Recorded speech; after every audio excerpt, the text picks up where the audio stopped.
If you lead teams just like I do, and you likely do if you listen to this podcast, then you probably have pondered this from time to time.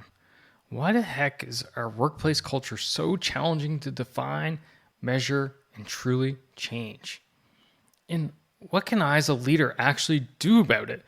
These are questions that plague me, you, and thousands of leaders out there who listen to the show. And that's exactly what we're going to go after answering today.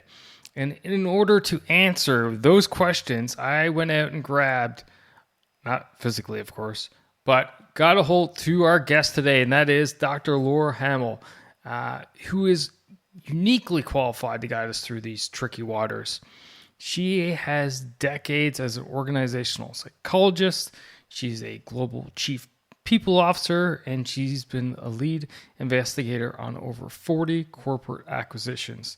Not to mention, she's an author, and she brings real-world experience and some scientific rigor to just demystifying the whole cultural enigma for us. Now, today you're going to take away a lot of great things from this episode, but I want to highlight three in particular. The first one being why most organizations are flying blind when it comes to culture. You're going to learn what the fundamental reasons why leaders perceive it so differently from everyone else. So we as leaders, first thing, we perceive culture differently than what our teams do. And that's a huge disconnect that we need to reconnect. The second thing that you're going to come away with today is a powerful 3-step framework of activate, embody, embed, which takes your company's values off the wall and turns them into everyday reality. And then the final thing which you'll take away with today are some tactical strategies that you can deploy right away to reveal the real culture in your team and start closing that gap between the aspiration and the experience. Now, you're also going to want to stick around because Laura is actually going to share a simple but eye-opening exercise to run with your team. This exercise helps you uncover the unspoken truths which are driving your culture. This is the kind of tool you'll want to hear about and use immediately. So you definitely want to stick through this whole episode. And that is a wrap, except for, I guess, one last thing. And if you noticed, yes, her last name is Hamill. And yes, I did go and ask the question. So you're going to find that out right away. But without further ado, ladies and gentlemen, why don't you sit back, relax, enjoy this conversation all about culture today with Dr. Laura Hamill.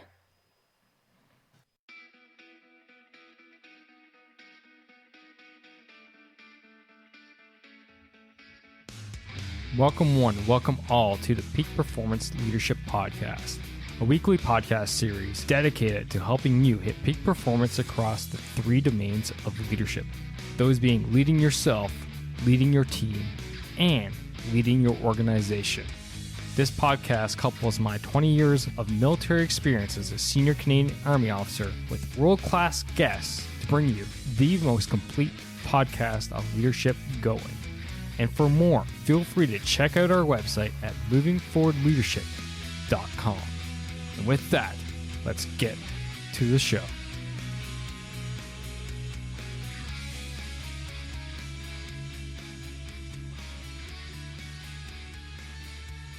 Hannah, welcome to the show. So good to have you here.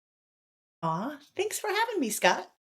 So my first question out of the gate, not culture related, not really military leadership related. You probably get it all the time, but are you related to Mark by chance? I'm not, but it is the way I've that's how I spell it. So that makes it easier. No, I wish I was. My brother was a huge Star Wars fan too when I was growing up, and he would have given anything to be related to Mark Hamill. If there was an in, I was looking to take it. I was like, gotta throw it out there. Nope. But we joke, but you never know. Like, the world is such a small place. I had a former guest, and long story short, her family started the Citroën car brand over in France. No way. As a gearhead, I was like, what? So I was like, you never know. You never know. Anyway, the audience is like, all right, enough of that stuff, Scott. Let's get into leadership. Let's get into culture, and let's start talking about culture because, I think culture is super important. I'm also not one of these believers. Sorry if you are. Like, culture eats strategy for breakfast and strategy blah blah blah blah. I'm like, guys, they're both important. Shut up already. But we're going to focus on culture here today. I'm great you nodded and agreed with me. Yes. But first off, like, why culture for you? Mm. So it's kind of interesting. Over time, it's become so clear to me that that's what I want to focus on, and that's what I am focusing on is culture. I'm an organizational psychologist, and I've had the chance to work on lots of different topics. I've done a lot of work on employee engagement in the early days of employee engagement when we were still kind of figuring out what that was, and did a ton of work on that. I also did a lot of work on well-being way before, you know, COVID happened and everybody was focusing on it. And so both of those topics and other topics too, not just those two, but both of those topics really helped me see, oh, wait, if you want to change those things, if you want to work on those things, culture is really at the root cause of those. And so that was part of the reason why. Another part is I had the chance to start studying culture. So I've been at the kind of head of different research groups, and I've had the chance to study culture. I've worked on almost 40 acquisitions. And so I got to study it and really see from a scientific perspective what we understand about culture. But then I was also a chief people officer, and I saw what really happens when we're talking about culture. And so the disconnect between what the science says we should be doing and how we should be looking at it, and then the practice of it, that gap was so huge to me, that I'm like, whoa, why is it that we're just not doing anything that the science says? And why is it so hard? So those are some of the reasons why I felt like it was so misunderstood, and there's so many gaps and opportunities for it to be better that I wanted to dig into that and try to make it a little bit more approachable, easy for people to do. That's awesome. So let's dig into what you dug into, shall we? Sure. And you like line up like first up, like why is it hard for us? Like, why do we ignore the Yeah, science? right. Well, this is part of the reason why I wanted to write a book on this, and also why I continue to be just like fascinated by it. It's a lot of it has to do with the very nature of culture that makes it hard. So, for example, we don't have a good taxonomy, a good framework, a good way of studying culture. We don't have we don't have agreed upon words that we use to describe culture in organizations. So we have nothing that allows us to really measure it systematically. And when we do, it's within an organization, right? It's within one company. Well, it's a organizational level variable. We need to look at it consistently from company to company to understand it.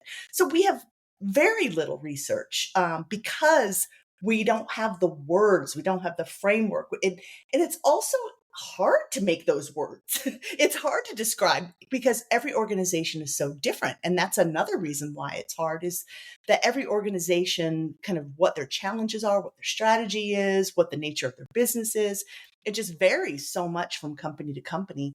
One other reason is that, when we are part of cultures, we can't see it. And that makes it really hard to study and to take action on. And you might have heard the idea of, like, does a goldfish even know it's swimming in water? Culture's kind of like the water the goldfish swims in. It's so much about who we are and what we do. It's natural that you can't even see the water. And I think that analogy, which is always funny to me when we use analogies like that, because we can never really ask the goldfish if they feel the water. But you get the idea. Do we can't see it. It's hard for us to see. And the way leaders experience culture is different from the way the rest of the organization experiences culture for the most part.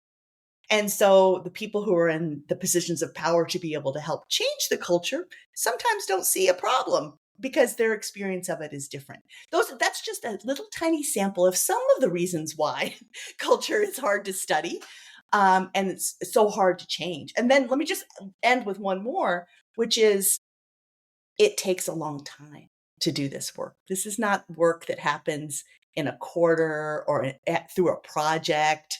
And that's the way a lot of us think in organizations. Like, how can we just get this done? We're going to put this on our plan for this quarter, and we want to check the box and be done with it. Culture is a long-term, ongoing commitment, and that's really hard for people to do. So those are just some of the reasons. Those are a lot of deep reasons. I know. Like, this could have just been an episode in itself, and boom, we're done. All right, wrapping up. Nice to. Completely. But like, yeah, but you said something that really like sparked my interest. And I'll give you a quick little background. Before we hit record, we didn't talk about me at all because this show is all about you, not about me. But I will give you a quick background. So I do this podcast as a passion project / side hustle to my coaching and consulting business that I have on the side. By day, I'm a senior Canadian Army officer. So I serve in Canadian Army, and I'm currently the commandant of our one of our largest supply depot in the country. So I have 185 folks, billions of dollars worth of stuff, and of course we have a culture. I have my perception of the culture of the unit, and you said something interesting to me, which was obviously in this case my perception of the culture of the unit is going to be different than my members' perception of the culture. Yes. Why am I perceiving it differently then? Yeah. So when you are in a position of power, people treat you differently, and there's different ways they interact with you. Say it ain't so. I mean, it's so true. And I'd like to think that, no, that's not true. I remember when I used to work at Microsoft, and I got a promotion, and I was a director. And all of a sudden people came out of the woodwork. Who are you? And they were all of a sudden my best friend. And all of a sudden people were smiling at me in different ways. And in the moment when it happened, it was very obvious and blatant. But then you sort of forget that's true, right? That you are treated a bit differently. So if you multiply that by all the people in the organization, and how they see you in a different way, and it's very natural. I sound judgy when I say it, but it's very natural for us to do that when we look to the people who hold, power over our future and our job security. And also we might look up to them and say, gosh, there's some things I want to learn from them, or maybe I want to be promoted. There's good reasons for it. But we look to the people who've made it in the system to really understand what's important, what's valued here. How do they do things? What do they say? What do they articulate as being important? And we learn a lot from them. Sometimes we take it, explicitly and bring it on. Sometimes we question it a little bit, which is good and healthy probably. But we look to the people in positions of power to really understand, if I want to make it in this system, maybe I should do what they're doing. So we look to people in positions of power. People have, culture megaphones, but the experience that they have personally of the culture is different. And one of the data points for that is I worked on about 40 acquisitions, and I did a study across all of the acquisitions. And I was basically studying climate and culture for each of those acquisitions. And I would have data to look at leaders and then managers and employees and compare them and look to see how they described the culture. We had a set of culture attributes that we measured everybody against in terms of the company that was being acquired, so we could compare it to the company that was acquiring them. And so what I found is very similar in terms of the experience. It's just that leaders were more positive about it. Like if you thought about some of the cultural attributes, they'd say things were a little bit rosier. Similar experience, not completely different, but just rosier. Like it's just a little bit better from their perspective. So that I have, real data that supported that idea, but we've seen that in other ways, that it tends to be, even on employee engagement surveys, that for the most part, in most organizations, leaders are a little bit more probably because they're making a lot of the decisions, but tend to think it's a little bit better than everybody else does. Would there be ego involved there too? Like, Might there?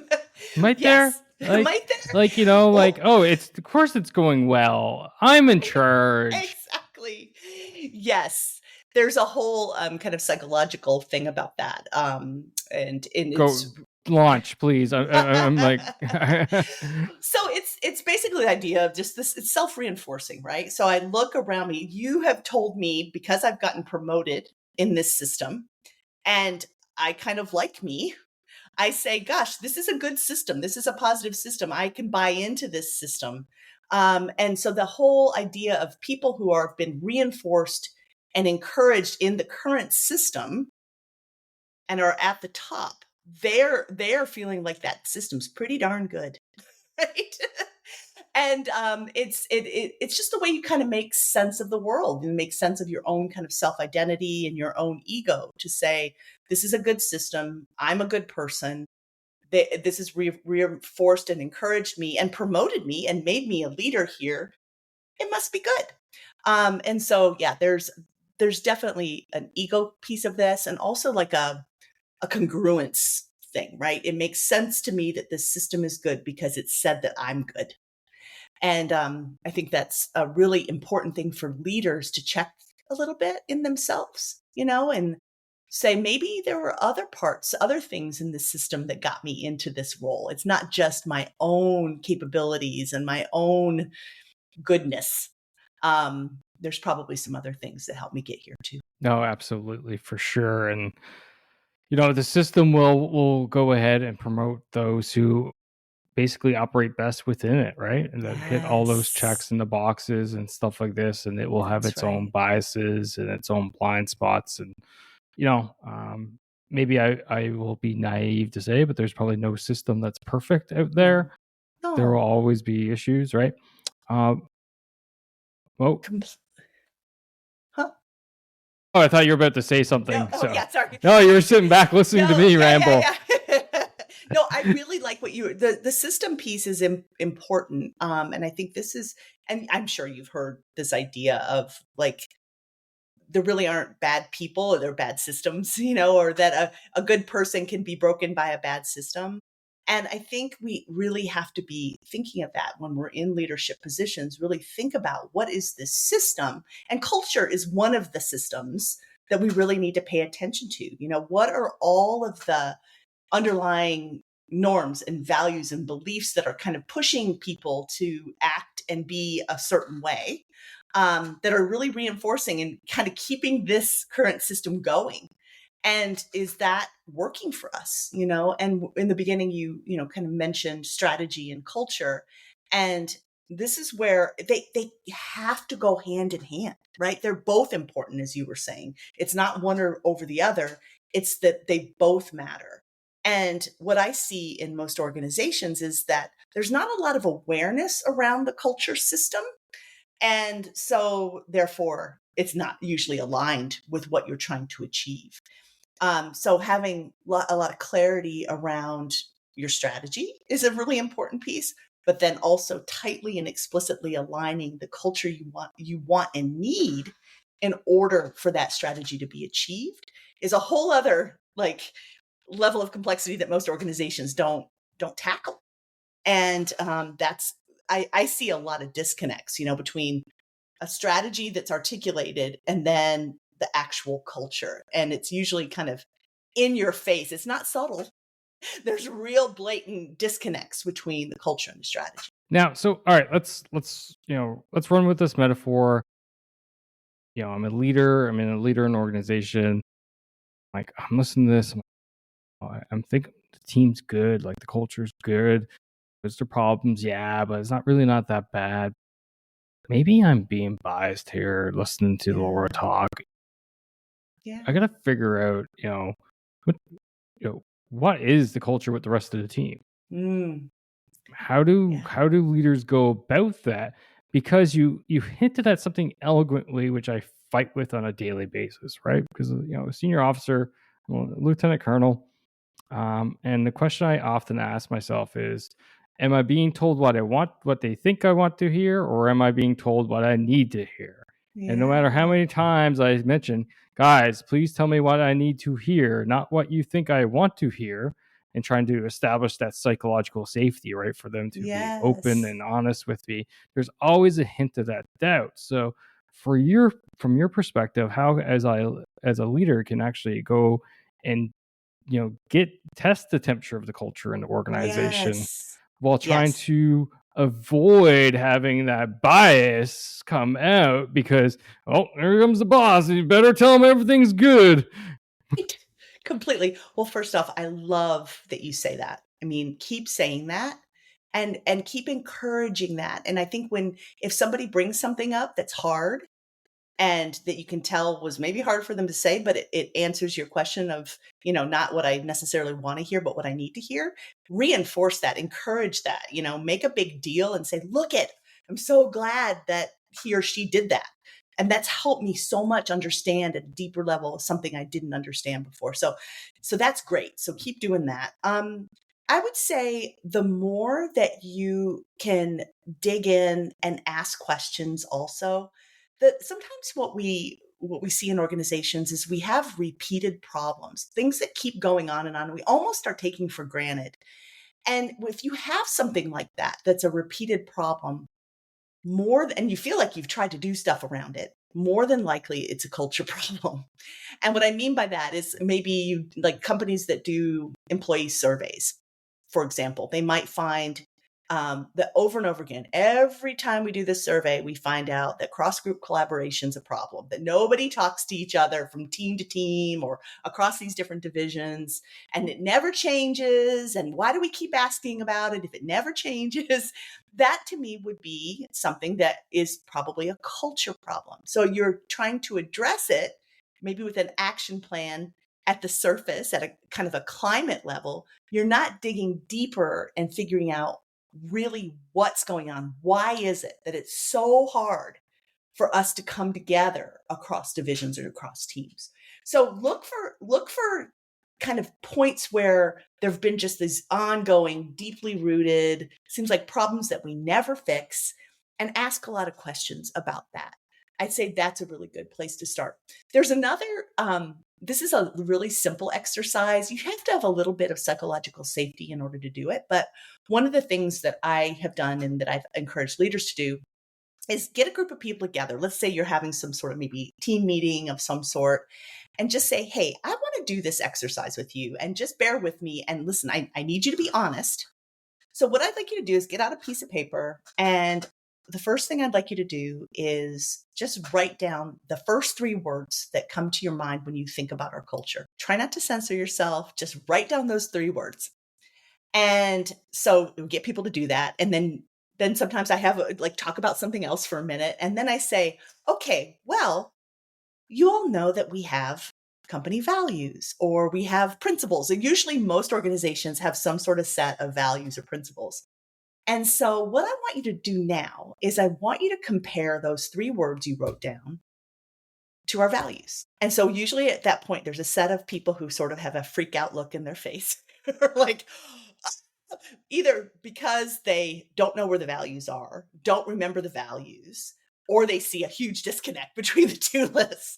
Either way, that's data. And I try not to, this is not a shame and blame like exercise. This is more of like an awareness creating exercise, of saying, I don't want to see the list of those 3 words. I want us to talk about the gaps.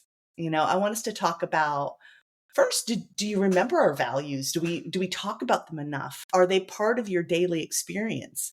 And if they're not, maybe we should figure that out. And maybe as a team, we can figure out maybe a couple ways to make that more real.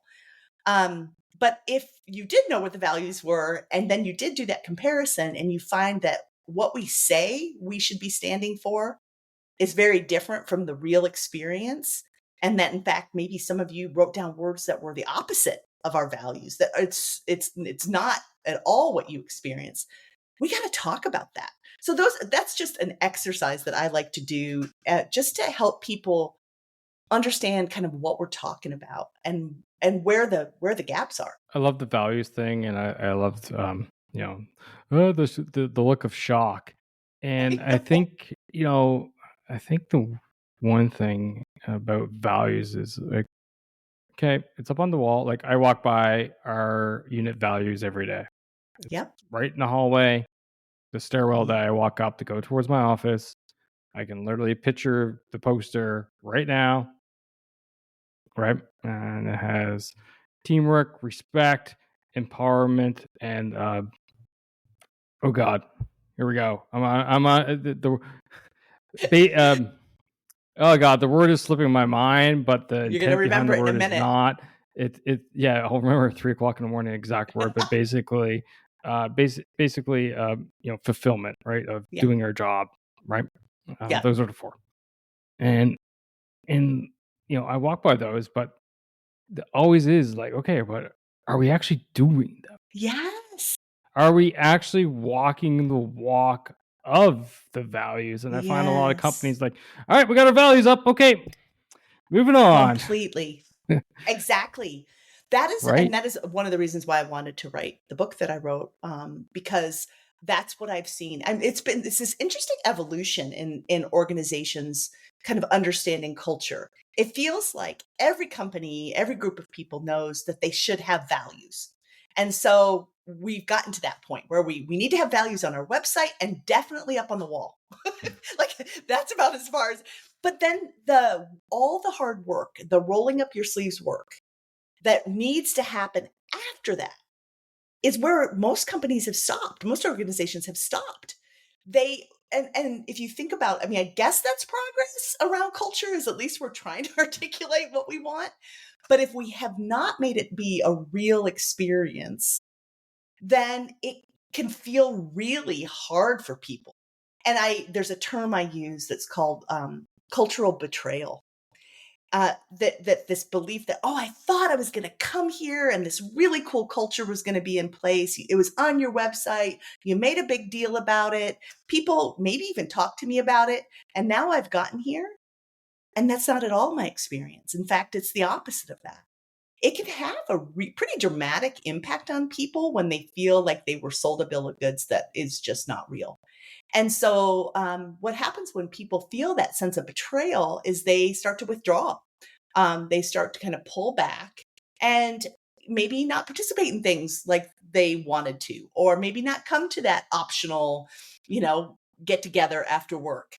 When you start to feel like you were lied to, it has a really negative impact. And so that was part of the book, was really about, okay, once you've articulated, we need this kind of culture. We want these values to represent the culture that we need in the future. What are the steps you need to take to actually make that real? And there's a whole series of things that you need to do. I see so many organizations not doing those. They tend to do things like, oh, we need to care about culture. Let's have a party, or let's get everybody t-shirts. And like go right to the party and swag answer, when that's like one of the worst things you can do, because then it just feels superficial, right? Another thing I see companies doing is, okay, we should care about culture. Let's just get a bunch of employees together and we'll give them a little bit of money, and let's make a culture committee and they can go figure it out. Right. And again, it's sort of the events planning version of culture. That's not what culture is about. It's so much deeper than that. It has to be, there's a kind of three big phases that organizations need to think about.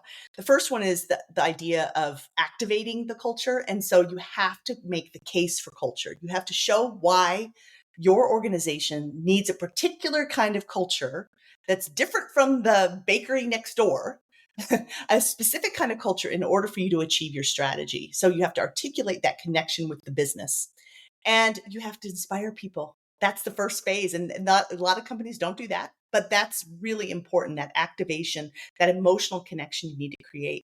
The second piece is around, now we need to make sure that everybody's embodying the culture. And that's where we've got to start with leaders as the first people who are embodying the culture. But then we need managers to do it and employees to understand, what does it look like in action? And then the third phase, which is probably the hardest, is embed the culture. The culture needs to be experienced everywhere an employee turns, which is a big, completely hard thing to do. I get that. But organizations, many of them, don't do anything in terms of embedding. It needs to be, of course, in how we hire, how we onboard, how we think about employee development through the people system for sure. But it also needs to be in, the products that the company develops and creates, in how we treat our customers, in how we think about strategic planning. It needs to be in the day-to-day practices. How we're doing team huddles needs to be aligned with what we say we're trying to create from a culture perspective. So those activate, body, and embed big phases, which each have a ton underneath them. Those are so important to start making the culture come to life. Wow, that was phenomenal. I suspect we could probably do 3 more episodes on each one of those, could we I not? know we could.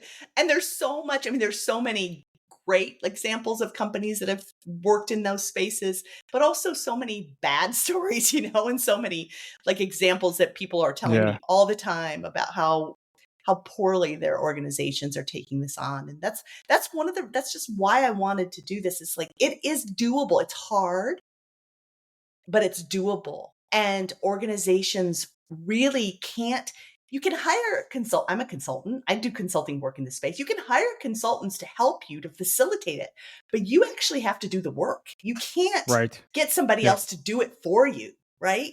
You have to do the work. And that, I think once organizations go through that, they start to see, oh, this is cool. This is us. This is something that's meaningful, Right. versus just an activity. And my assumption, and feel free to validate if I'm wrong or not, but my belief is that when organizations do it wrong, it's because they go, HR take care of it for us. Yes. And that I was a chief people officer. I many times have been in the HR function. I'm not anti HR at all. It's just, to me, it's giving your job to somebody else. The CEO should be the primary driver of this work, and then the CEO's directs. And the HR organization should play a special role in terms of weaving this into the people system for sure. But the CEO has to be the one who's telling the story of the importance of this, who's being like the first role model of it. Again, because its power is so connected with culture. The title of my book is The Power of Culture for that reason.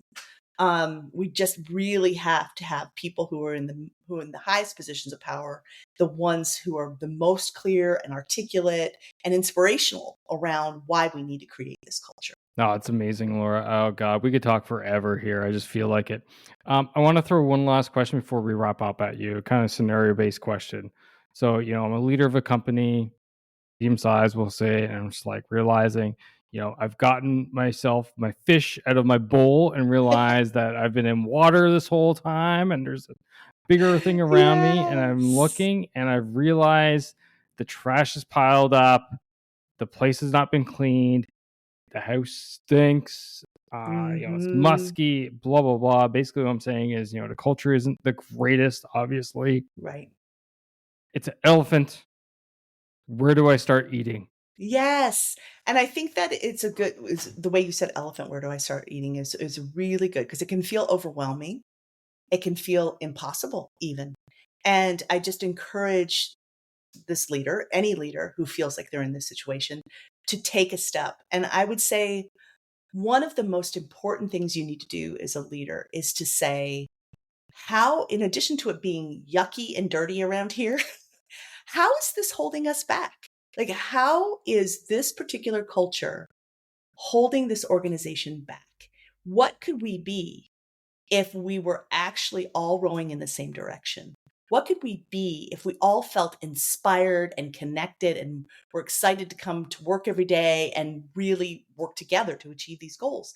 What could it be? So think about the connection with the business strategy. So that, to me, would be the first step, is articulate what's not working, what's holding us back, but also articulate what is working. Like, what are the aspects of the culture that are so us, so important to us, and really still aligned with the strategy we're trying to achieve? We don't want to lose those things. And then the third category would be, what are some things that maybe are brand new to us that we actually need to start doing in order for us to achieve these goals together. And if you can start to articulate that and talk to other people, get your leadership team involved in that conversation, ask employees about that, you'll start to get a lot of clarity. Every time I've done a research study like that, it's very clear what falls into those three buckets of, what is holding us back, what do we want to keep, and what are some new things that we need to do in order for us to be successful. Once you start to do that, you're going to start to get motivated to start building that and start creating that. So it's the connection with the strategy and just the awareness and the kind of investigation and curiosity about your own culture. That's where I would start. And then it starts to fall in place, the other places you need to bite the elephant. No, that's phenomenal. I really appreciate this. Like, I can only imagine how much the listeners learning from this, because I'm learning a ton. Can't wait to check out the notes. I use an AI tool to generate all my notes for the podcast now. So it's phenomenal. But anyway, last question of the show. How can people find you, follow you, be part of your journey? Shameless plug. Where can they find the book? Have at it. It's all about you. Yeah, it's awesome. So you can find me on LinkedIn under just Laura Hamill, Hamill. Also, my website is Paris, the city, Phoenix, the city group.com. So ParisPhoenixGroup.com. It's named after my kids' middle names. Everybody asks me, do I have a business, have an office in Paris and Phoenix, which would be a really odd combination. But no, ParisPhoenixGroup.com. And then my book is on Amazon, Barnes and Noble, all the typical places that you would buy it. And it's called The Power of Culture. Awesome. And for you, the listeners, always, it's easy. If you go to leaddon'tboss.com/the episode number in digits, as in 123, as in digits, the links will be there in the show notes. Laura, again, thank you for taking time out of your schedule, joining me on this topic. Like, we probably could have went for hours on hours, right? Completely. But, this is phenomenal. I really appreciate it. Thank you again. Awesome. Thank you so much, Scott. And that's a wrap for this episode, ladies and gentlemen. Thank you for listening. Thank you for supporting the Peak Performance Leadership Podcast. But you know what you could do to truly support the podcast? And no, that's not leaving a rating and review. It's simply helping a friend. And that is helping a friend by sharing this episode with them if you think this would resonate with them and help them elevate their performance level, whether that's within themselves, their teams, or their organization. So do that. Help me, help a friend, win-win all around. And hey, you look like a great friend at the same time. So just hit that little share button on your app, and then feel free to fire this episode to anyone that you feel would benefit from it. Finally, there's always more. There's always more lessons around being the highest performing leader that you can possibly be, whether that's for yourself, your team, or your organization. So why don't you subscribe? Subscribe to the show via movingforwardleadership.com/subscribe. And until next time, lead, don't boss, and thanks for coming out. Take care now.